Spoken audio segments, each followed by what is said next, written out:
the moment Mamie Atwood rode into Caldwell, Kansas, in the spring of 1882. Every man on the main street stopped what he was doing and watched her with the particular hunger of men who had been too long without beauty and too long without hope.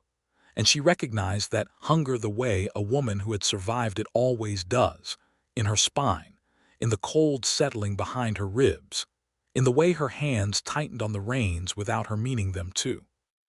She was 24 years old, and she had been surviving men's hunger for most of those years.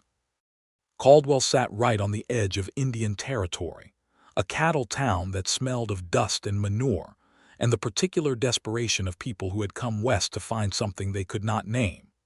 The cattle drives from Texas still pushed through in those years, turning the main street to mud in the wet season and powder in the dry, and the saloons ran all night, and the jail was rarely empty, and every soul in that town seemed to be reaching for something just out of their grasp.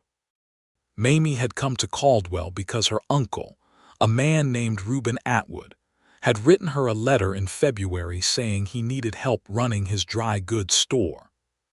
Her uncle was her only living relation, and the letter had offered her a wage and a room of her own, and after the life she had been leading in Wichita, keeping house for a man who had promised her marriage and delivered nothing but grief, a room of her own and an honest wage sounded like salvation itself. She tied her roan mare, Dolly, to the post outside the store on Commerce Street and stood for a moment taking in the town. The cattle pens along the western edge were quiet now. It was still early in the season, but she could smell them from where she stood. Across the street, a man with a tin star on his chest leaned against a post outside the marshal's office and watched her with an expression she could not entirely read. Further along, a group of cowboys playing cards at an upturned barrel looked up from their hands. A man in a dark suit outside the hotel tipped his hat to her in a way that was more assessment than greeting. She had been in town approximately 3 minutes, and already the wanting had started. Her uncle was a slight, nervous man of 50 with a good heart buried under considerable anxiety, and he met her at the door of the store and pulled her inside as though rescuing her, which perhaps he was. The store was decent, well-stocked with flour and sugar and bolts of calico, with hardware and tools and patent medicines in glass bottles along the back wall.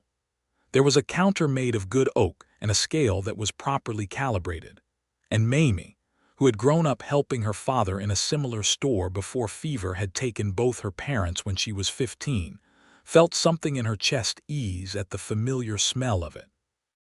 "I am glad you are here," her uncle said, and she could hear the genuine relief in it. "I am not good with people the way your father was. I know the merchandise, but I cannot seem to manage the customers." "What do you mean by that?" she asked. He straightened a jar of penny candy on the counter. "People take advantage. They run up credit they do not intend to pay, and the cowboys," he stopped. "I am sorry to say it, but you are a handsome young woman and this is a cattle town, and I did not fully consider that when I wrote to you." "I considered it," she said plainly. "I can manage." She had been managing since she was 15. She was not boasting. It was simply a fact.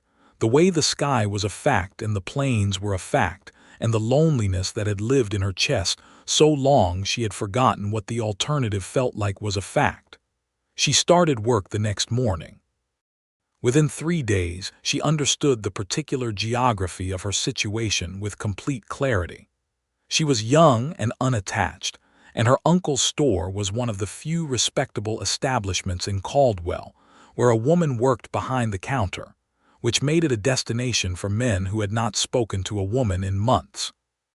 Some of them were perfectly decent, or tried to be, coming in for tobacco or coffee beans and lingering longer than they needed to, asking questions about where she had come from and whether she had a husband waiting for her somewhere. Some were less decent, leaning across the counter with red faces and whiskey breath and suggestions that ranged from the merely presumptuous to the genuinely frightening. There was a man named Curtis Briggs who ran a cattle brokerage office 2 doors down, and who came into the store every single morning to buy something he did not need: a paper of pins, a length of ribbon, a single penny candy, and who always managed to work into the conversation an invitation to dinner at the hotel. His suits were expensive, and he was not unhandsome, but there was something in the way he looked at her that reminded her of a man calculating the price of livestock.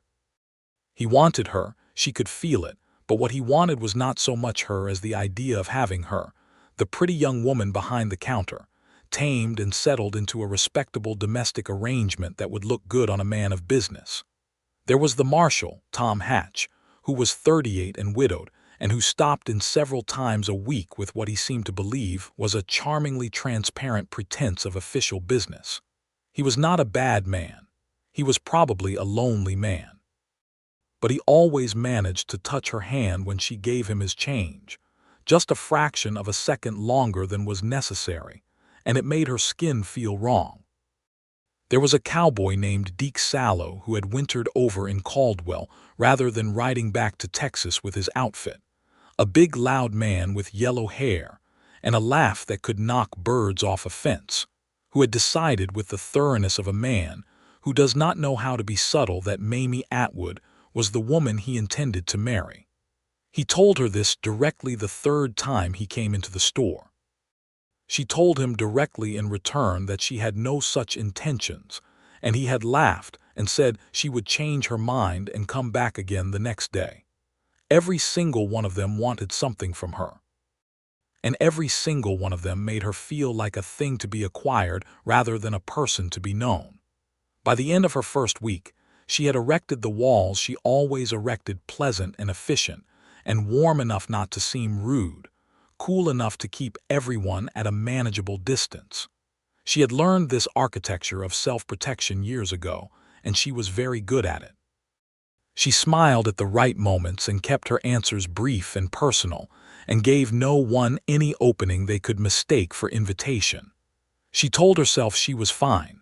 She had a room of her own, above the store, with a window that looked out over the plains and an iron bedstead with a proper mattress. She had her wage. She had Dolly in the stable down the street and the plains and the enormous Kansas sky, and on her days off she could ride out into all that space and breathe. She was fine. She had always been fine. It was on a Tuesday morning in her second week, on a day when a spring storm was pressing down over the prairie and the light had gone the color of old pewter, that Henry Underwood first came into the store. She was rearranging the shelves behind the counter when she heard the door and turned, already composing the professional pleasantness she wore like an apron, and saw a man she did not recognize coming in out of the gray morning light. He was perhaps 28, not especially tall, with the lean build of a man who worked outdoors and the kind of face that was too weather-worn to be called handsome in any conventional way, but that had a quality of settled attention to it that she noticed without knowing why. He wore a plain canvas coat over a dark work shirt, and his hat was old and had seen genuine weather. His hands, when he took his hat off out of habit, not performance, were the hands of a man who worked with them. He looked at her the way people sometimes looked at shelves, attentively, without demand, taking in information without reaching for it. "Good morning," he said. "I need a list of things if you have them." "I expect I do," she said. "What are you looking for?" He reached into his coat pocket and unfolded a piece of paper that had clearly been written on carefully and brought out in order not to forget anything. She liked that. She liked the practical tidiness of it. He read from the paper: a sack of cornmeal, a pound of dried beans, a tin of axle grease, 2 yards of canvas, a box of cut tacks, and a bottle of the patent liniment in the blue bottle if she had it. She had all of it. She gathered the items methodically while he waited at the counter without leaning on it, without trying to catch her eye, without making any remark about her hair or her smile or her apparent lack of a husband. He looked at the jars of hard candy with what appeared to be brief, genuine consideration, and then put 1 lemon drop on the counter alongside the rest. "For my horse," he said, catching her expression. "She has a particular weakness." "What is her name?" "Clover." He seemed slightly surprised that she had asked, not unpleasantly. "She is brown with 1 white sock, and she is the most opinionated animal I have ever encountered." Mamie tallied the items and told him the total. He paid exactly what she asked without attempting to bargain. Some men always tried to bargain with her, which was a particular kind of small power play she had learned to recognize, and he took his goods and thanked her and went out. That was the whole of it. He did not linger. He did not find reasons to extend the transaction. He did not make her feel looked at in a way that required her to be on guard. She stood behind the counter after the door had closed behind him and realized that her shoulders had come down from where she had not known she was holding them, up near her ears. She thought about it, in a practical way, the way she thought about most things. She did not know who he was. She had not asked and he had not offered. He had come in for supplies and bought them and left, and there was nothing remarkable about that at all except for the remarkable absence of everything she had spent the last 10 days bracing herself against. She went back to the shelves. Her uncle came down from his rooms above the store an hour later and found her recataloguing the hardware section, which she did when she needed to think without appearing to think. He made coffee on the small stove in the back room and they drank it together, which had become a comfortable morning habit between them, and she asked him, keeping her voice easy, if he knew a man who would have come in for canvas and axle grease and cornmeal, lean, dark work coat, about 28. Her uncle thought about it. That might be Henry Underwood, he said. He has a place southeast of town, about 4 miles. He came here about 2 years ago from somewhere in Missouri, I believe. He keeps to himself mostly. He comes in for supplies every few weeks. He sipped his coffee. Good credit, he always pays promptly. What does he do out there? Horses, her uncle said. He breeds and trains them. He supplies some of the ranchers up north, and I believe he does some work for the army at Fort Dodge, though I am not certain of the details. He paused. He is a quiet man. I do not think I have ever heard him say more than was strictly necessary. She said nothing further about it, and her uncle did not seem to think the inquiry was anything but professional curiosity. She did not think much more about Henry Underwood for the rest of that day, and if he came to mind in small ways during the following days, the way he had not leaned on her counter, the way he had not tried to catch her eye, she attributed it simply to the relief of the exception and nothing more. The exception proved to be instructive in the days that followed, because everything that was not the exception seemed to intensify. Curtis Briggs came in that Thursday with a posy of wildflowers he had apparently had someone gather for him, since Curtis Briggs did not strike her as a man who gathered his own wildflowers, and laid them on the counter with the expression of a man presenting a legal document. "Miss Atwood," he said, "I would be honored if you would join me for supper at the hotel this Friday evening." She thanked him for the flowers and declined the invitation. He blinked at her as though the word no were a foreign language he had not expected to encounter. "I can assure you," he said, "that my intentions are entirely respectable." "I am glad to hear it," she said pleasantly, "and I am declining all the same." He left with his dignity somewhat rearranged. She put the wildflowers in a tin cup with water because it was not the flowers' fault and went back to work.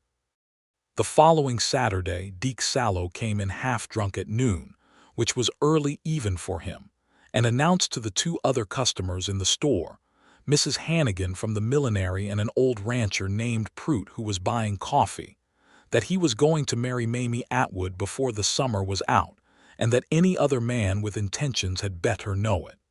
Mrs. Hannigan looked at Mamie with the expression of a woman who had seen this before and was sympathetic but not surprised. Old Prout kept his eyes on the coffee tins with the diplomacy of a man who had learned not to involve himself. Mamie set down what she was holding, which happened to be a large glass jar of pickles, and looked at Deke Sallow directly.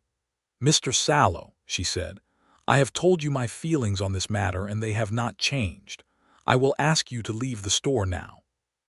"Oh, Mamie, Miss Atwood," she said, "and I am asking you to leave." He left, grumbling, and she finished the pickle jar transaction with Mrs. Hannigan as though nothing had happened, but her hands were not entirely steady, and she was aware of a low-grade exhaustion that had nothing to do with physical tiredness, the exhaustion of a person who must constantly use energy simply to maintain the boundary of herself against everyone else's wanting. She was fine. She told herself this. But fine, she was beginning to understand, was not the same as good. Henry Underwood came back to the store on a Wednesday morning in the third week of May. And this time, Mamie was not rearranging shelves, but sitting behind the counter working on the accounts ledger. He came in with the same quiet pragmatism as before, hat in hand, no announcement of himself. She looked up. "Mr. Underwood," she said, because her uncle had confirmed the name and she had a good memory for details she filed away carefully. He looked mildly surprised for a moment. "Miss Atwood," he said, and she understood from the fact that he used her name that her uncle had apparently mentioned her existence in some prior transaction, which was only logical. He needed coffee beans and a new awl and a bottle of the blue liniment again, and a long length of good rope if she had it. She had all of it. She went to get the rope from the back, and when she came back, he was looking at the almanac she had left open on the counter beside the ledger. Not reading it in a presumptuous way, she had the sense he had glanced at it by natural curiosity and then checked himself. "I use it for the accounts," she said, "for the date references.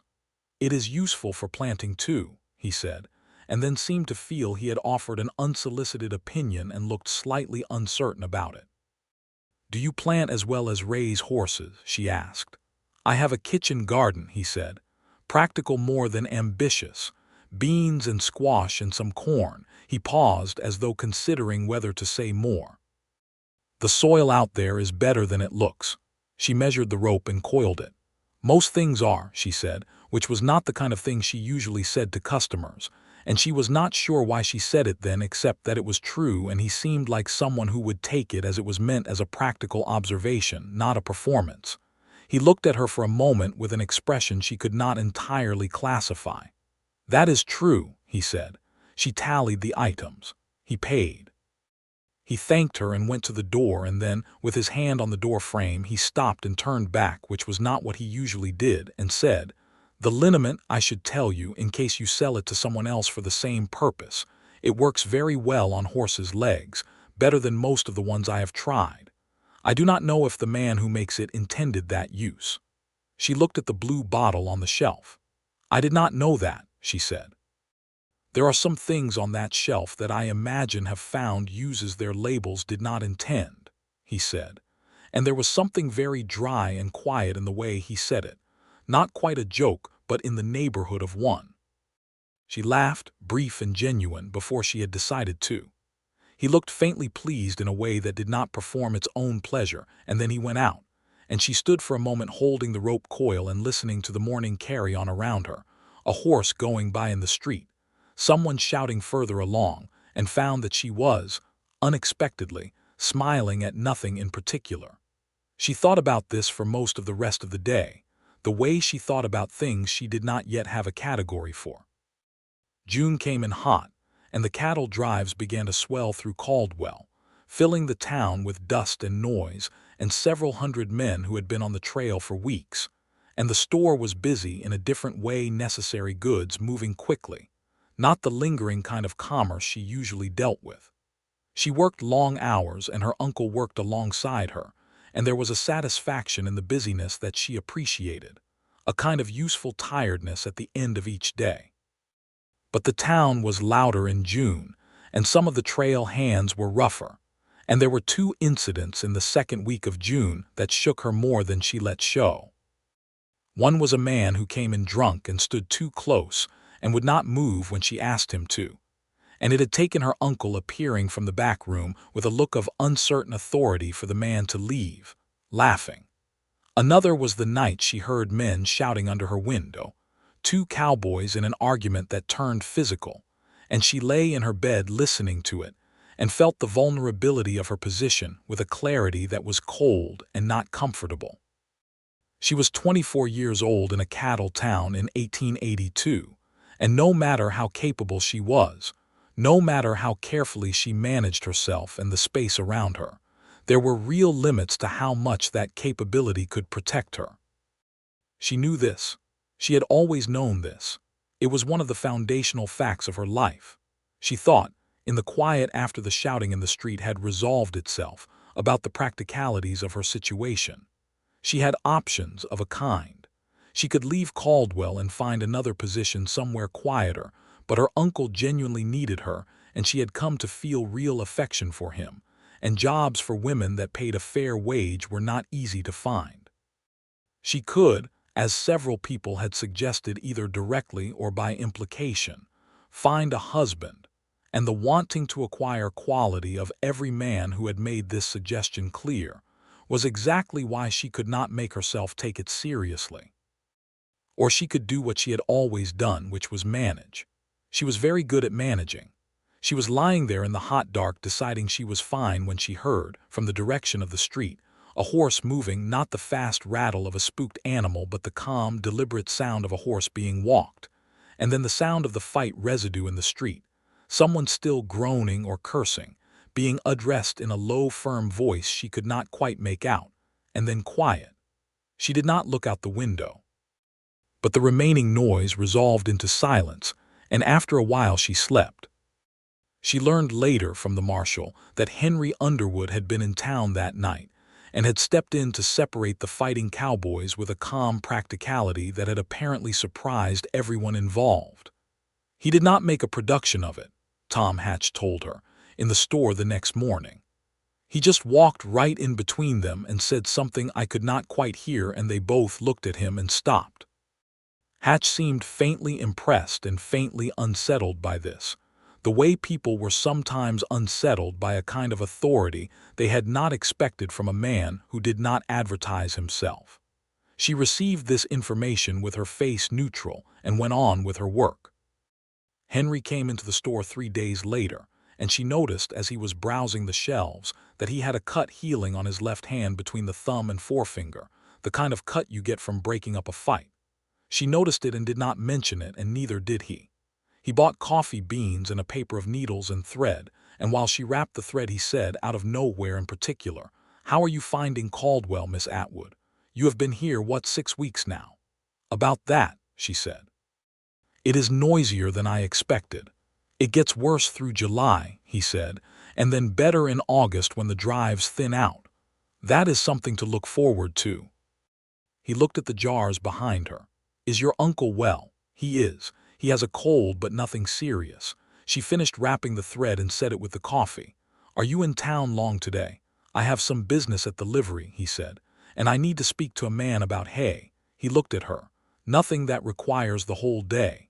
She was not sure what to do with that information, whether it was an offering of something or simply a factual statement by a man who stated facts. She looked at him and he looked back at her, and there was a moment of something she did not classify. And then she told him his total and he paid and went out. That evening she sat at her window watching the late light on the plains, the big slow burn of the Kansas sunset that was one of the genuinely magnificent things about this country. And she thought about the fact that in 6 weeks in Caldwell, Henry Underwood was the only person who had not wanted something from her. Every other interaction had had a vector to it, a direction of desire or need or demand. The men who wanted her company or her acquiescence or her particular female availability, her uncle who needed her competence, the customers who needed her to find things and make change and keep the accounts correct. All of it was need directed at her, and she had been managing it and deflecting it and accommodating it without rest. And then there was Henry Underwood, who came in for cornmeal and axle grease, and paid exactly what she asked, and told her that patent liniment worked on horses' legs, and asked how she was finding Caldwell as though the answer mattered to him, and not as a means to any further end. Who did not lean on her counter, who did not try to catch her eye, who had, apparently, walked into the middle of a street fight without fanfare and ended it, and had not mentioned it. She did not know what to do with a man like that. The realization that she did not know what to do with him was, she recognized, interesting. She had spent years knowing what to do with men, how to manage their wanting, how to deflect or accommodate or decline, how to keep the walls at exactly the right height. She had a complete working system for it. Henry Underwood did not appear to require the system, and without the system she was aware of a strange exposed feeling, like coming out of a building into open air. She was not, she told herself firmly, constructing a feeling about Henry Underwood. She was simply observing an interesting exception to a pattern. She was a practical woman and she made practical observations. She went to bed.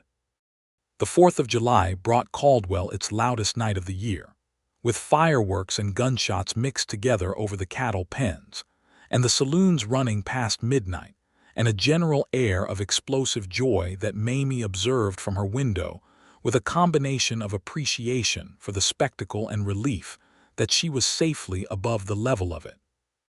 Her uncle had closed the store at 4 in the afternoon, and they had eaten a decent supper of cold chicken and bread together in his rooms above the store, and watched the sky go colorful and noisy over the main street. The next morning she was in the store early, cleaning up the scattering of paper and debris the holiday had deposited on Commerce Street, and therefore by proximity on the boardwalk in front of the store, when she saw Henry Underwood riding into town from the South Road. He was riding a bay horse she had not seen before, a well-made animal with a collected way of moving that spoke of good training, and he was leading another horse on a line, a gray this time, younger by the look of it, with the rolling eye of a horse not entirely at ease with the town.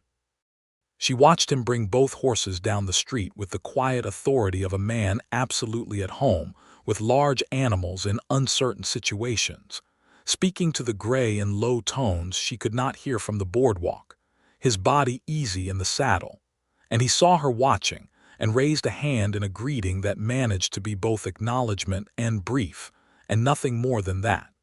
She raised her hand in return and went on sweeping. An hour later he came into the store smelling of horse and dust, which she had come to think of as simply the smell of honest work, and bought his usual list of practical things plus, this time, a half-pound of hard candy, lemon drops, and peppermints. A larger quantity than usual, she observed. I sold the gray this morning, he said, to a rancher named Garrett who has a daughter about 6 years old and a particular interest in sweets. It seemed like the right addition to the transaction. She put the candy in a paper bag. That is a kind thought. It is a practical thought, he said, but he said it mildly, and she had the sense he was making a distinction he did not entirely hold to himself. She looked at him and found that the words were forming before she had decided on them, which was not usual for her. Mr. Underwood, she said, I wonder, it is a Tuesday and we are not very busy, and I have been in this store most of the last 6 weeks with very little time out of it. I was thinking about riding out this afternoon if my uncle can manage. I do not know the roads to the south particularly well. I wondered if you might know which direction is worth the trouble. She heard herself say all of this and was aware that it was not entirely what it appeared on the surface, and was also genuinely what it appeared on the surface. She did want to ride out, and she did not know the southern roads. Both of these things were simply true. He looked at her with that quality of settled attention. The road along the creek about 3 miles south is good riding, he said. It is not much of a road, really more of a track, but the cottonwoods along the water are worth seeing this time of year.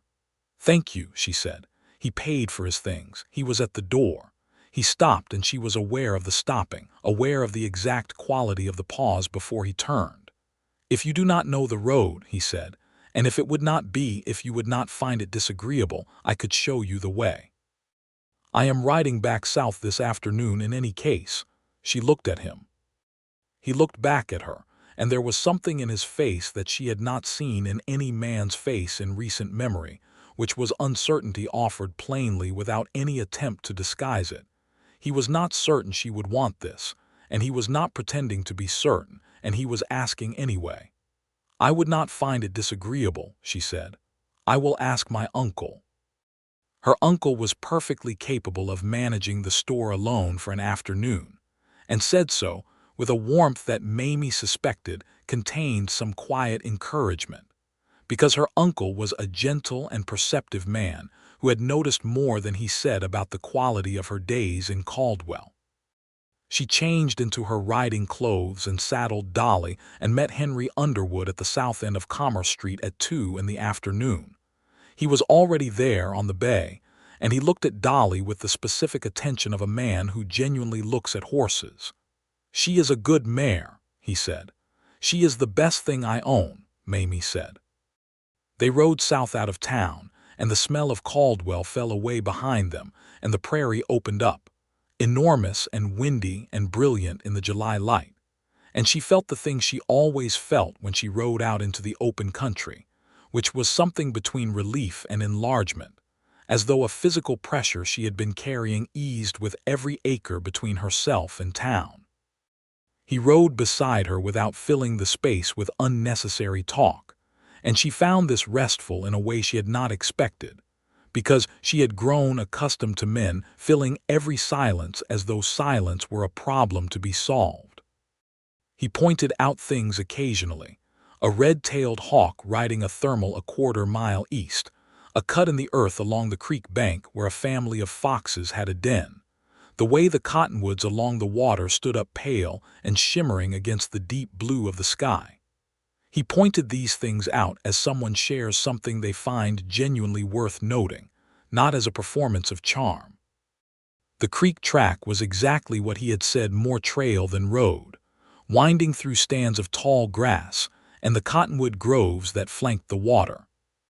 The light came through the leaves in moving pieces, and the water, when it came into view, was the particular clear brown-green of Prairie Creek water moving quietly over stones. "How long have you been in this country?" she asked. 2 years and about 3 months, he said. "I came from near Sedalia in Missouri." "Why Kansas?" He was quiet for a moment.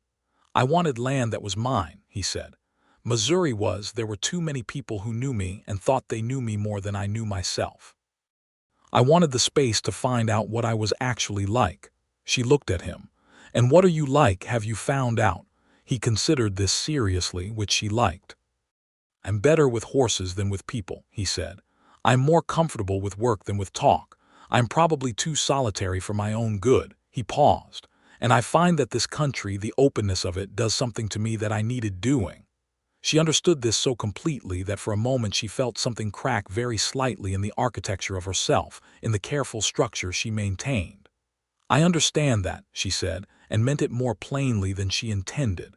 He looked at her. "You are not from Kansas either." "No, I grew up in Iowa. My parents both died when I was 15. I have been moving since then, Kansas City, then Wichita, now Caldwell."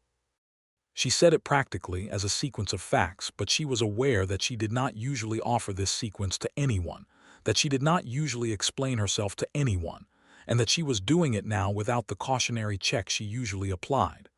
"That is a long time to be moving," he said. "Yes," she said. "It is."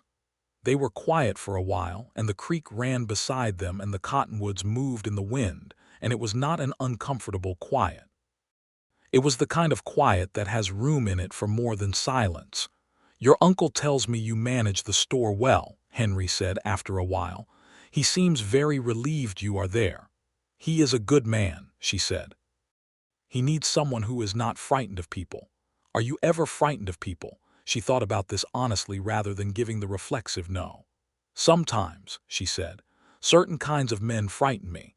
Not because I cannot manage them, but because managing takes energy, and there is always the question of whether the managing will be enough."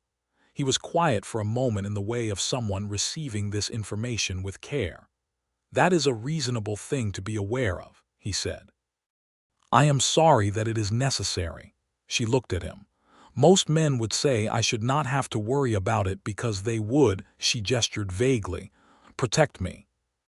And they say that as though they mean it, but what they mean is that they want to be the particular man I depend on rather than all the other men I am wary of." He nodded slowly. "Yes," he said. "I think that is right." He paused. "I would not say that. I do not think I am the solution to a problem I did not cause." She looked at him for a long moment. He was watching the creek, his hands easy on the reins. "No," she said, "you would not say that." They rode back to Caldwell as the sun began its descent. the sky going gold-orange in the west, and said goodbye at the edge of town, she going north toward the store and he turning to head back south. And she thought, riding the last few blocks to the stable with Dolly, that she had spent 3 hours with a man and had not once reached for the system, had not once felt the need to manage him, and that this was so unusual she did not know what to call it. She knew what she felt. She was an honest woman, and she faced things directly when she allowed herself to. And what she felt was the early particular movement of something that terrified her, because she had spent 9 years managing men's wanting, and she had no working knowledge of what it felt like to want something herself without immediately checking whether the wanting was safe. The wanting, she acknowledged it to herself in the privacy of her room that night with the window open and the planes breathing in the dark, was not safe in the conventional sense. Nothing about her life was safe in the conventional sense.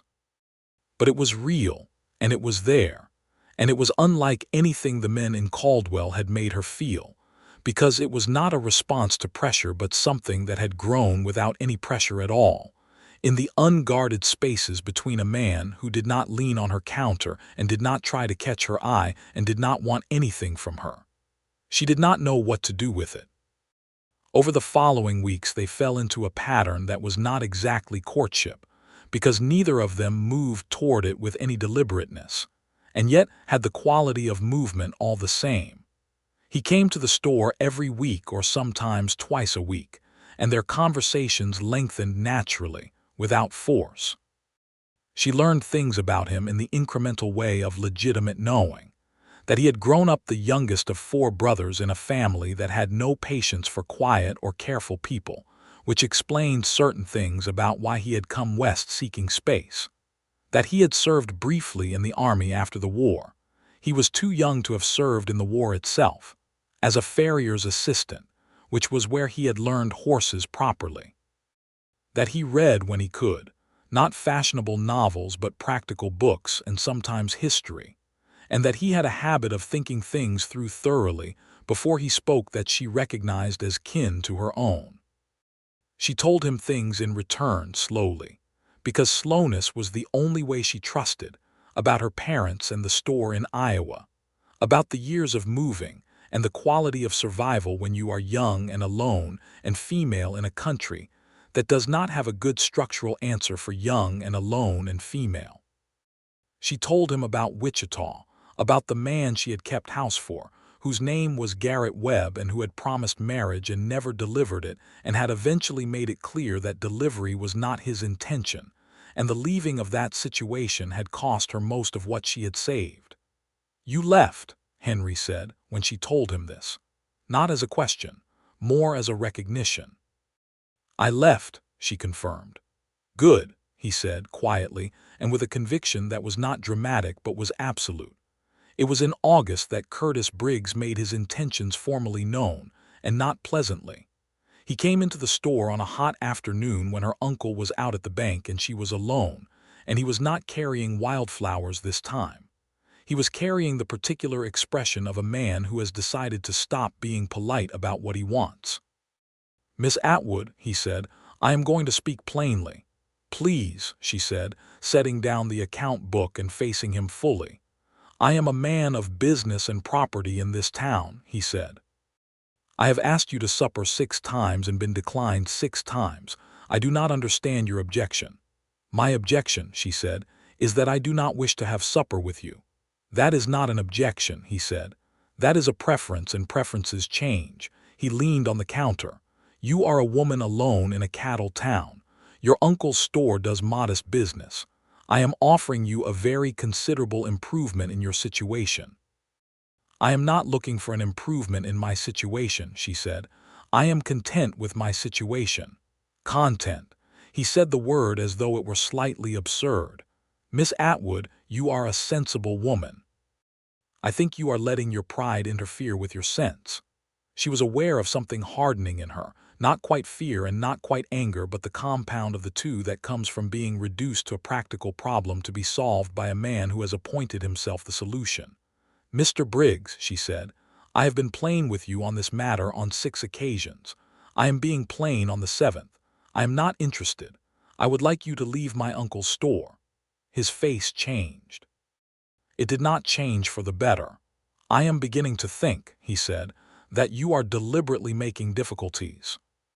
I am beginning to think there is another man in the picture, and whoever he is doing you no service by keeping you from a proper offer." "There is no other man in the picture," she said. "There is only my own preference, which I would hope would be sufficient." He stood for a moment in the way of a man recalibrating. Then he straightened. "I will not bother you further, Miss Atwood," he said, in a tone that was not a courtesy but a threat restated as one. "But I want you to understand that in a town this size, a man of my standing has some influence over how a woman and her business are spoken of." She looked at him for a long moment. "Goodbye, Mr. Briggs," she said. He left. She stood behind the counter with her hands flat on the oak surface and breathed. She was not shaking, because she did not permit herself to shake in front of people who intended to frighten her. She waited until she was sure he was gone, and then she sat down on the stool behind the counter and pressed her hands together in her lap and thought about Caldwell and the cattle drives, and the marshal who touched her hand a second too long, and Deke Sallow who had stopped coming in but who looked at her in the street still, and Curtis Briggs who now intended to make difficulties. She thought about the road along the creek 3 miles south, and the cottonwoods, and a man who had said, "I do not think I am the solution to a problem I did not cause." She was not going to go to Henry Underwood because she needed protection. She was absolutely clear on this. But she was also clear, with the honesty she applied to herself when she was alone, that part of the reason she did not want to go to him for protection was that she wanted to go to him because she wanted to go to him, and she had been managing that wanting for weeks now with the same careful deliberateness she applied to everything else in her life, and she was tired. She was tired of managing. Her uncle came home from the bank and she told him about Curtis Briggs, and he looked worried in the way he always looked worried, which was comprehensively and slightly helplessly. "Perhaps I should speak to Tom Hatch," he said. "The marshal," she said, "is not a significantly better prospect than Briggs," and her uncle had the grace to look like he understood this. True to his word, Curtis Briggs began a small campaign over the following 2 weeks. Nothing dramatic. Caldwell was not a town where a woman alone could be seriously harmed by gossip in the way of an older, more established community, because it was too new and too rough for that particular kind of refined social damage. But he spoke to people. He let it be known, in the way men like him let things be known, that Miss Atwood at the dry goods was difficult and not entirely what she appeared. And while most people in Caldwell were too occupied with their own survival to care much about this, it was unpleasant, and it had the specific unpleasantness of having been engineered. Henry came in on a Thursday morning during this period, and she was quieter than usual, and he noticed, and did not demand an explanation but left a space by waiting that she eventually filled. She told him about Briggs briefly, the way she told him most things without editorializing, as a sequence of facts. He listened. He did not immediately offer to solve it, which she noted. He was quiet for a moment and then said, "What do you want to do about it?" The question stopped her.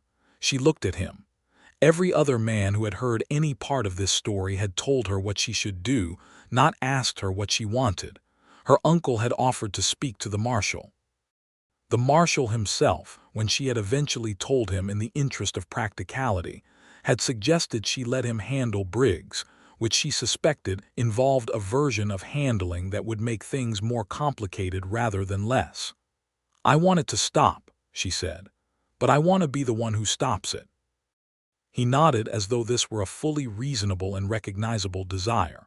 "How?" he asked. "I'm not sure yet." She paused. "But I think if I continue to be completely steady and professional and give Briggs no evidence of any kind that he is affecting my business or my composure, he will eventually stop, because men like him want a reaction, and if they do not get one they tend to move on to where reactions are available." "That sounds right," Henry said. "It will require patience." "I have patience," she said. "I have been patient most of my life." He looked at her for a moment. "That is not a compliment to the situation that required it," he said. She looked back. "No," she said. "It is not." He bought his coffee and his hardware, and at the door he turned again, which she had come to understand was his way of doing the things he had not quite committed to yet. He built toward them and then stopped and then turned back. "I will be in town again Saturday," he said. "If you are not, if you would like to ride again, the creek is good in the evening when it is cooler." "Saturday evening," she said. "Yes." He went out and she stood very still for a moment and allowed herself, carefully and in private, to feel what she felt, which was warm in a way that started in her chest and spread outward, and which she had no system for managing because she had never needed a system for this. She was, for the first time in a very long time, beginning to want something for herself. Saturday evening they rode to the creek, and the light was different in August, lower and more golden, the cottonwood leaves beginning to think about yellowing, the creek lower with the summer heat. They sat on a fallen log near the water, and he had brought coffee in a tin pot, which was a practical and thoughtful thing, and they drank it and talked for 2 hours, and the creek moved quietly beside them, and somewhere in the cottonwood branches, a bird worked through its evening repertoire. She talked about Iowa, about her parents, who had been genuinely happy together in the way she had grown up thinking was ordinary but which she had come to understand was not.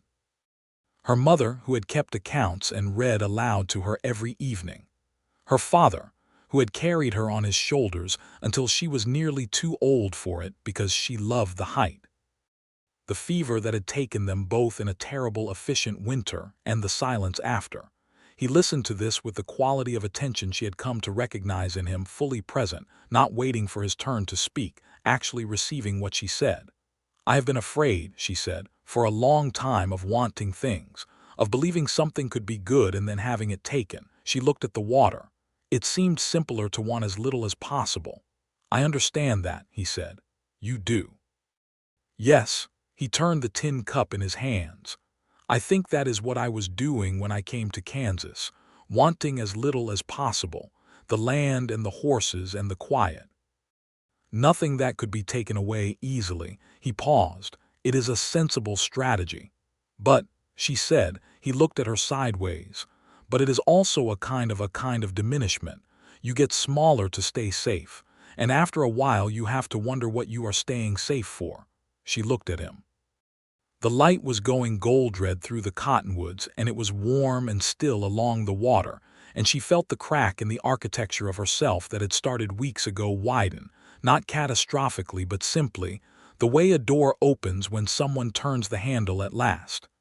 "Henry," she said, which was the first time she had used his given name. He went still, not tense, still. He was looking at the water. "I do not know how to do this," she said. "I am very good at managing what I do not want, and I have very little practice with what I do want." She paused. "But I am fairly certain that I have been wanting for some weeks now." She stopped. He turned to look at her. His face was the face of a man who is trying very hard not to hope too precisely, because he has been careful with himself and does not know how to stop being careful all at once. "Miss Atwood," he said, and then stopped and then said, "Mamie." "Yes," she said. "I have been coming to the store more than strictly my supplies require," he said. "I expect you know that." "I know that." "And I have been trying to be. I did not want to be another person wanting something from you," he said, with a plainness that made her throat tight. "I could see that you were surrounded by it, and I did not want to add to it. I am not," he paused. "I am not always sure of the right distance, between being considerate and being so far back that nothing happens at all." She looked at him. He looked back. The evening was very warm and very still. "You are not too far back," she said. He let out a breath that had clearly been waiting. "I need you to know," she said, "that I am not coming to you because I need help with Briggs or because the town feels difficult or because I want a particular kind of protection. I am coming to you because when you are not in the room I notice that you are not in the room, and that is new information for me." "That is the same information I have," he said. "About you." He paused. "I think about you between Wednesdays more than is reasonable for a man with a horse ranch to run." She laughed, and it was the full laugh, not the careful, pleasant one she produced for customers, but the real one. And he looked at her with something in his face that was open and wondering and not hidden, and she thought, "Here is a man I am not afraid of." Not afraid of, not because he could not hurt her, anyone could hurt anyone, but because she looked at him and saw a person who was not trying to acquire her, who had simply seen her and kept coming back to look, and who was, she realized, as uncertain as she was, which was the most disarming thing of all. He reached out and covered her hand with his, gently, a question in the gesture. She turned her hand over and took his. They sat by the creek as the light left the sky, and the stars came out over the Kansas plains, enormous and thick and brilliant in the way that required the great flat dark of the prairie to fully appreciate them. And she held his hand and felt the warmth of it and the realness of it, and thought about the word want, and how she had been afraid of it for 9 years, and how it felt now, not like danger but like oxygen. On the ride back to town in the starlit dark, he said, "I would like to call on you properly, if that is something you would be willing to." "That is something I would be willing to," she said. "Your uncle would need to know." "My uncle," she said, "has been silently hoping for exactly this since approximately my second week in Caldwell." He made the dry, quiet sound that was his version of laughter, which she had come to be very fond of. "Then I will speak to him." He spoke to her uncle the next day in the store, very directly and without preamble. Her uncle, who had been watching this situation develop with the cautious delight of a man who had been worried about his niece for years, and had recently stopped worrying, gave his blessing immediately, and then went to great lengths to pretend he had deliberated properly before doing so. Mamie, who had been pretending to catalog the patent medicines during this conversation, turned around from the shelf, and her uncle caught her eye and had the grace to look slightly embarrassed by the transparency of his joy. She shook her head at him with a warmth she could not entirely suppress. The courtship was quiet and steady, and hers, she understood this as it went on, that it was something she was choosing every day, not something happening to her, and that distinction made all the difference. He came to supper at her uncle's rooms above the store on Wednesday evenings, and they rode together on Saturday afternoons, and they talked the way two people talk when they have both been private for a long time, and have finally found someone worth being unprivate with. He told her about Missouri, about the brothers who had taken up the space in his family so entirely that there had been no room for the kind of person he turned out to be. About the army years and the horses, and the gradual understanding that horses, with their plainness and their honesty and their lack of any social game, were the company that suited him best until now. He said until now without making a performance of it, simply as a fact, and she held it. She told him things she had not told anyone, about the particular loneliness of being female and capable in a world that treated female capability as either a threat or a convenience, about the grief for her parents that she had never properly processed because there had never been time or space for it, that had lived in her chest for 9 years as a kind of permanent dull ache. About what she wanted when she allowed herself to want a place to be from, a home that was hers, something that was real and permanent after years of transience. He listened to all of it.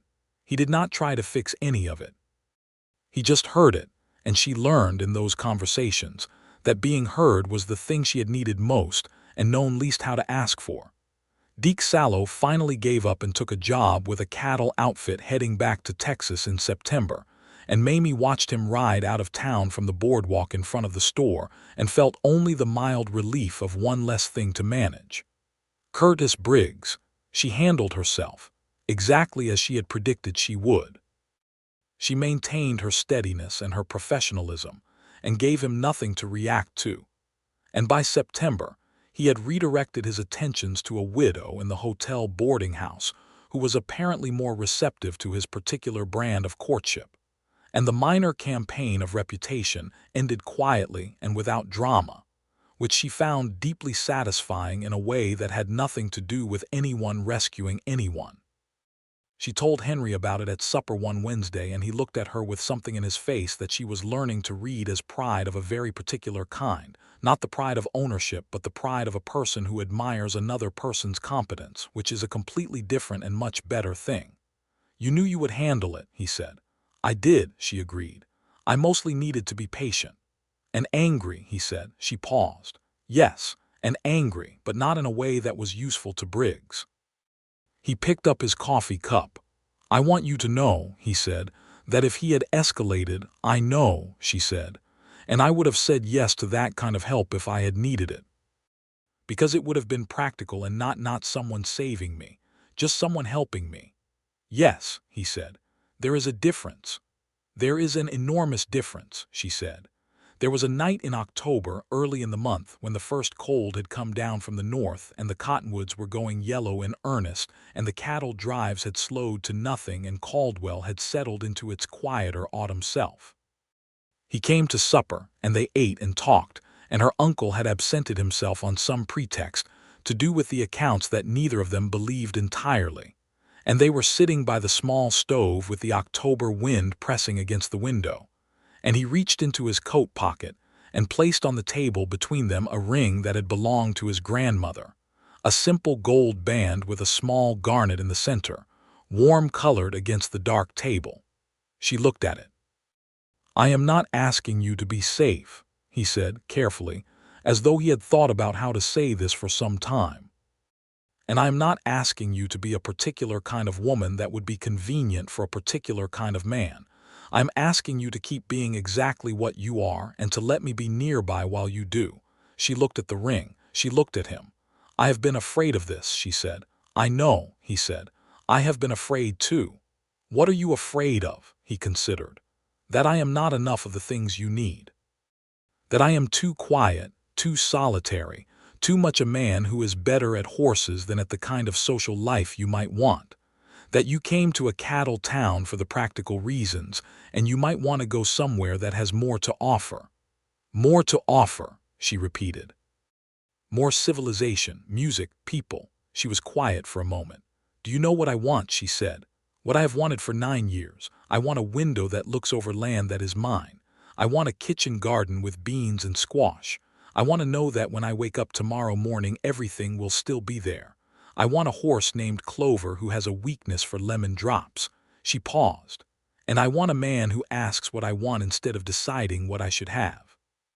He looked at her for a long moment, and there was something happening in his face that was very quiet and very large at the same time. "Yes," she said before he asked again. "Henry, yes." He picked up the ring and put it on her hand with the careful deliberateness of a man who intends every action to mean what it means. And she looked at the garnet going warm in the firelight, and felt, not the relief of safety, not the comfort of acquisition, but something older and more central than either of those, which was the feeling of a person who has been traveling for a very long time and has finally arrived somewhere real. He brought both her hands up and pressed his forehead against them and was still for a moment, and she closed her eyes and listened to the wind and the stove and the October night around them. Her uncle came back from his fictional accounts 10 minutes later and found them in exactly this arrangement, which embarrassed no one, and he made a sound of profound satisfaction and went to get the bottle of whiskey he kept for occasions. And they all three drank a glass standing up in the little room above the dry goods store while the plains went dark and cold outside the window. They were married in December of 1882 in the small church on the east edge of Caldwell that had been built the previous year and had the look of a building still deciding whether to be permanent. The ceremony was performed by Reverend Tillman, who had a decent, reliable kind of theology and did not linger unnecessarily, and the witnesses were her uncle and a man named Joe Derry, who had worked with Henry at the livery, and who had the distinction of being the only friend Henry had in Caldwell, a distinction Joe bore with straightforward pride.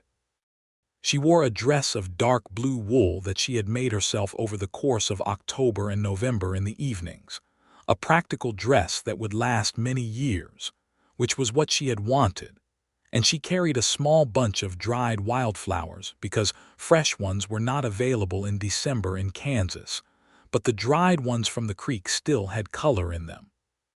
Henry stood at the front of that small church in a suit he had clearly purchased new for the occasion and wore with the expression of a man doing his absolute best to be comfortable in clothes that were not his usual relationship with the world.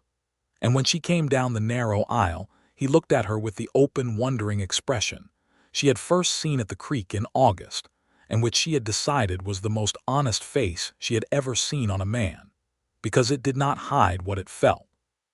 She had decided somewhere around October that she loved him. She had not said it yet. She was working toward it with the deliberateness she applied to things that mattered. She said it the night of their wedding in his house. Their house, a solid, well-built wood-frame house 4 miles south of Caldwell with 3 rooms and a good chimney, and exactly the window she had described, looking out over the plains. He had cleaned the house and put good linens on the bed, and there was wood laid for a fire. She stood in the main room and looked around it and thought, "Here is the place to be from." "I love you," she said, turning to face him.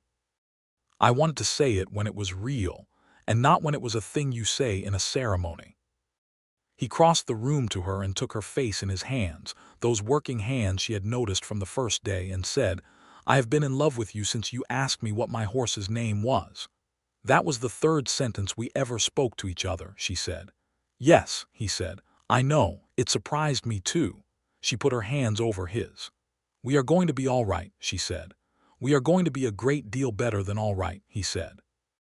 And she kissed him, really kissed him, in the full warmth of the firelight with the December wind outside and the plains stretching away in every direction, and the feeling of having arrived so solid and certain in her chest that it was indistinguishable from joy. Winter on the plains was a different thing from winter in town. She had known it would be, had prepared herself for the isolation and the cold and the particular challenges of a homestead in a Kansas December and January and February. And she found, to her genuine and settled pleasure, that she loved it. She loved the huge quiet of it, the world simplified to fire and warmth and necessary work. She loved the mornings when the light came over the frozen plains and lit everything white and blue. She loved the evenings when they sat together by the fire after supper, her with her mending or her reading and him with his own, and the wind spoke outside, and the horses in the barn were quiet, and everything that needed to be in its place was in its place. She helped with the horses. She had been comfortable with horses all her life, but Henry's relationship with them was a different order of thing, patient and precise, and based on a genuine respect for the animal's nature, not domination of it. And she watched him work and learned, and he taught her what she asked without making it a tutorial, which was the way she preferred to learn. She went into town 3 days a week to help her uncle, who was managing better now that the cattle drive season was over, but who was genuinely glad of the company and the competence.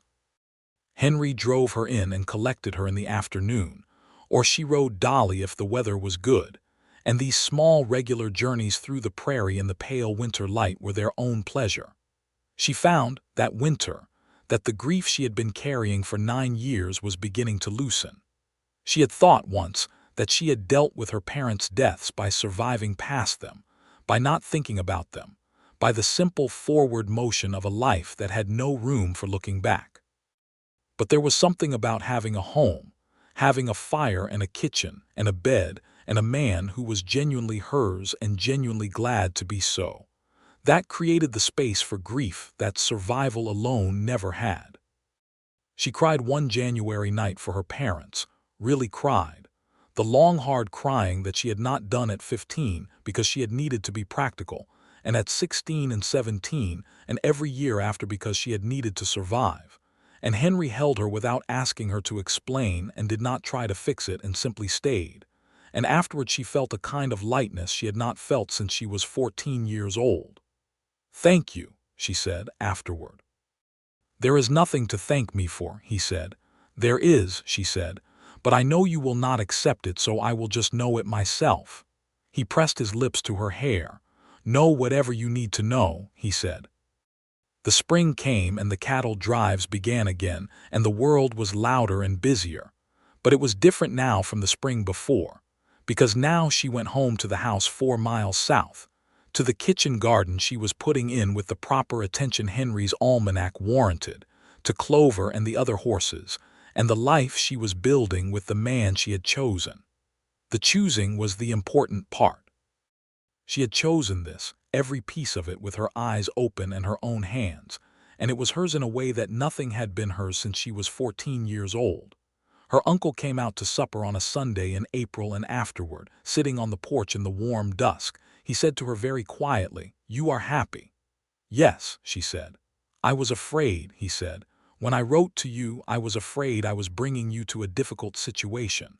I am glad it turned out to be something else." "It was a difficult situation," she said honestly. "It also turned out to be something else." He nodded. He was a gentle man who had been lonely himself for many years and who had not found his own particular resolution of it, and she felt affection for him that was deep and uncomplicated.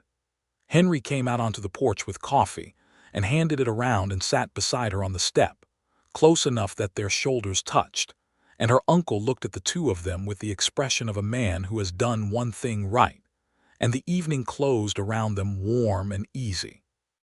In June of 1883, Mamie Underwood understood that she was carrying a child. She did not tell Henry immediately. She waited until she was certain, with the practicality that was her nature, and when she was certain she told him on a Wednesday evening after supper, simply, the way she told him most things. He sat very still for a moment. Then he looked at her with an expression that was so open and unguarded that it reached straight past every wall she had ever built and touched the absolute center of her. "Are you well?" he asked first. "I am very well," she said. "The middle of the day is difficult, but everything else is fine." He nodded, taking this in seriously. "What do you need?" "I need you to stop looking at me like that," she said, "or I am going to cry, and I prefer not to cry when I am trying to be practical." He reached across the table and took her hands. "We are going to have a child," he said, and there was a wonder in it, quiet and certain and entirely real. "We are," she said. And then the tears came anyway, not sad tears but the other kind, and she did not bother trying to manage them. The child was born in February of 1884, a boy they named James Reuben Underwood, James for Henry's father, who had been a difficult man but an honest one, and Reuben for her uncle, who wept openly and unashamedly when he heard the news, and then spent the following week in a state of distracted joy that resulted in him giving several customers incorrect change in the generous direction. James was a healthy and demanding and wonderful boy, with his father's quality of attention. Even as an infant he watched the world with a focused interest that made her laugh, and her own early tendency toward efficient determination, which manifested in his first year as an extremely decisive approach to the question of what he would and would not eat, and in whom he would and would not be held. She came back to herself after the birth as herself. She had heard that some women lost themselves in motherhood, and she honored the truth of that. But she found that the woman she had become, the woman who had spent that winter grieving and that spring planting and that summer choosing, was sturdy enough to be a mother without ceasing to be herself. She kept the store 3 days a week until James was old enough to come with her, which he was by the time he was 6 months old, secured in a canvas carrier that she made herself, and that caused considerable comment from the cowboys who came in for tobacco, who were not accustomed to the logistics of a nursing mother running a dry goods operation. She did not particularly care about their commentary. She had stopped being managed by what was expected of her some time around October of 1882 on a creek bank south of Caldwell. Henry watched her with the horses and with James and with the store and with her uncle and with the plains, and he watched her in the way he had always watched her, attentively, without demand, full of the genuine interested regard of a man who finds the person in front of him endlessly worth knowing. He was a very good father. This was not a surprise to her. He was patient and present and honest with James in the way he was honest about everything, And there was no performance to his fatherhood, no posturing about what fathers were supposed to be, just a man present with his son and interested in who his son was.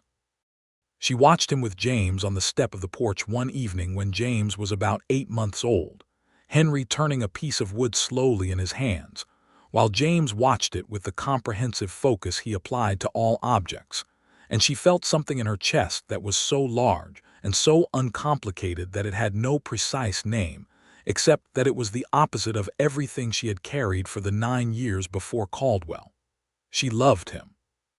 She went on loving him with the specific deepening quality of something that has put down real roots, not the early brightness of new feeling but the steadier, and in its way more remarkable warmth of a love that has been tested by ordinary things and come through them intact. The spring of 1885 brought a late hard frost that killed her first planting, and she replanted with the equanimity of a farmer's daughter. And the fall brought a good harvest from the second planting, and she put up beans and squash with a thorough satisfaction. Her uncle's health began to give him some trouble that year, a persistent cough and a tiredness that settled in his bones, and she took on more of the management of the store without being asked, going in 5 days a week through the winter while he rested, and Henry came to pick her up every afternoon without complaint, and without making her feel guilty for the extra days away from the house. "He needs you more right now," Henry said simply, when she apologized for the disruption to their routine. "He is the only family I have," she said. "He is family," Henry agreed. Her uncle recovered his strength by the spring, but sold the store that summer to a couple from Ohio who were solid, reliable merchants, and he came to live in a room they built onto the south side of the house, a proper room with its own window looking over the kitchen garden. He sat on the porch in the mornings with James, who was a walking and talking and comprehensively opinionated person by the time he was 14 months old, and taught him to play checkers before the boy was strictly old enough for it, and read to him in the evenings when Mamie and Henry were busy. And it was, she thought, the life her uncle had not known he wanted, a domestic peace in his old age, surrounded by people who loved him. James turned 2 in February of 1886, with all the ceremony due to a person who has figured out that birthdays involve cake. Henry made him a wooden horse with real horsehair for the mane and tail, a thing of genuine craftsmanship, and James named it Clover II, and carried it everywhere for the following year. She was in the kitchen in March of that year, doing the accounts from the sale of 6 trained horses to a cavalry unit out of Fort Dodge. Henry's reputation for good horses had grown steadily in these years, and the Army contracts were a reliable and respectable part of their income, when Henry came in from the barn and poured himself a cup of coffee and sat at the table across from her and watched her work for a moment. "What?" she said without looking up. "Nothing," he said. "I just like watching you work." She looked up. He was looking at her with the wondering expression she had known since the first real evening at the creek, and she understood that it had not diminished and was not going to. And she thought about the woman she had been in May of 1882, riding into Caldwell with the roan mare and the walls already going up, and felt for that woman a great tenderness and a great gratitude, that she had been capable of being surprised by a man who came in for cornmeal and did not lean on the counter. She told him, that March evening, that James was going to have a brother or sister. She told him the same way she had told him the first time, simply, practically, after being certain, and he did the same thing he had done the first time, which was sit very still and then look at her with his whole face open. "Are you well?" he asked. "I am very well," she said. "The middle of the day is less difficult this time. I think I know the territory." He reached across the table and took her hands and held them for a moment, and out in the yard James was talking to the real Clover through the fence slats, offering some detailed opinion on the state of the world that the horse received with characteristic patience, and the March sun was coming through the kitchen window, and the plains were beginning to think about spring. And Reuben Atwood was asleep in his room on the south side of the house, with a book on his chest, and the particular good rest of a man who has come to peace at last. She looked at her husband across the kitchen table and thought, I have been here before, at this point in my own life I mean, the place of actually having something, and I lost it. And I survived the losing and spent 9 years afraid to arrive anywhere permanent. And I arrived anyway, and it is exactly what I wanted and not at all what I was afraid it would be. Henry, she said. Yes, he said. I am glad I came to Caldwell.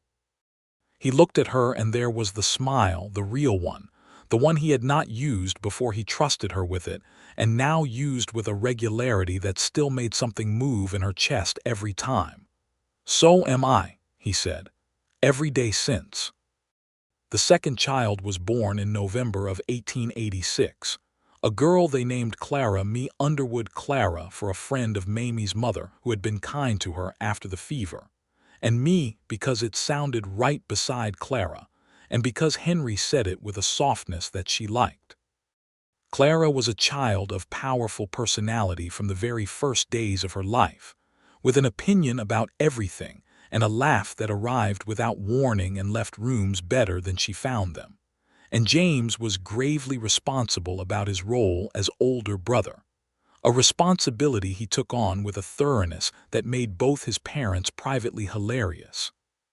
Her uncle held Clara on her first full day and said, "She is going to be very like you."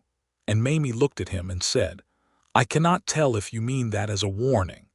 And her uncle laughed the genuine full laugh that she had rarely heard from him in the early days in Caldwell, and that had become common in the years since he had come to live in the room on the south side. That winter was a hard one. The winter of 1886 and 1887 was brutal all through the Central Plains, cattle dying in the blizzards, ice storms and cold that tested every household in Kansas to its foundations, but they were warm. The house was solid and the barn was good, and the horses were stabled and fed, and there was enough wood and enough food, and enough of everything necessary. And she sat by the fire in the evenings with the baby nursing and James building some elaborate construction with the wooden blocks Henry had made him, and Henry across the room with his book and her uncle dozing in his chair. And the wind was enormous outside, and the house stood against it, and she was warm to the very center of herself. Warm in a way that had nothing to do with the stove. Spring of 1887 came late and bright and definitive, the way Kansas spring always came, all at once with no apology, and the kitchen garden came back better than the previous year, and Clover foaled a beautiful gray filly that James, at 3 years old, appointed himself the guardian of with complete seriousness. Henry let him help with the naming, and James, after considerable deliberation, named the filly Buttercup. And no one argued with this, because arguing with James Underwood about matters he had decided was a project of long duration with uncertain outcome. She was 30 years old in the spring of 1887, and she stood one morning in April at the window she had described to Henry in October of 1882. The window looking over the land, and looked at the plains going green under the early light, and listened to the house around her. Her uncle moving in his room, James already at the barn door talking to Buttercup, Clara's small, warm weight against her shoulder, just waking and working up to the demands of the day. She thought about the woman she had been when she rode into Caldwell 5 years ago, and she thought about arriving, and she thought about the way Henry had stood at the door of the store that Tuesday morning with his hat in his hand, and looked at her the way someone looks at a thing they find worth looking at. She had not known what to do with him then. She had spent weeks not knowing what to do with a man who did not want anything from her, who simply came and went and paid his bill and pointed at interesting things along the creek and asked what she wanted and meant the question. Now she knew. What you did with a man like that was simple. You kept him. You chose him every day, the way he chose you, without drama and without condition, in the full knowledge of who you were and who he was and what you were building together in the 4 miles of Kansas plain south of Caldwell, with the kitchen garden and the horses and the solid walls that stood up against the winter. You came home. Henry came up behind her at the window and put his arms around her and Clara, and she leaned back against him, and he pressed his lips to her hair, and they stood there together at the window while the spring morning opened over the plains, enormous and bright in theirs. "Good morning," he said, into her hair. "Good morning," she said. Clara decided at that moment that the morning was officially good enough to demonstrate her approval of, and produced a sound of satisfaction that startled a bird from the kitchen garden fence and made both her parents laugh. And James came running from the barn to report that Buttercup was eating well and had let him brush her this morning. And somewhere in the house her uncle was making the slow, good sounds of a man waking into a day he was glad to see. And the wind came off the plains warm and smelling of grass and the wide world, and Mamie Underwood stood at her window in the light and knew, with the solid certainty of a person who has earned the knowing, that she was exactly where she belonged.